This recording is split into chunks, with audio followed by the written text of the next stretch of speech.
Եթե Թուրքիայի հետ սահմանը բացվի,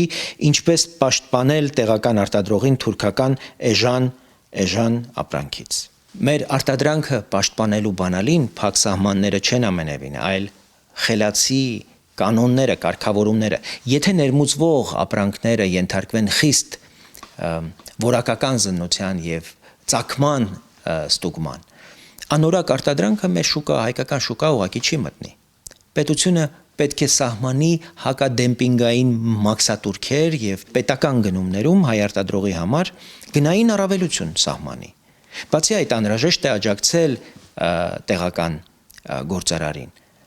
Արդիականացման համար վարկեր պետք է տրամադրվեն, նոր տեխնոլոգիաների համար պիտի հնարավորություններ ստեղծվեն, արտահանման ծրագրեր պետք է առաջարկվեն։ Այս ամենը հիմնավորապես կօգնի, որ հայկական արտադրանքը ոչ միայն մրցի ներմուծված թուրքական արտադրանքի հետ, այլև դառնա ռեգիոնալ տարածաշրջանային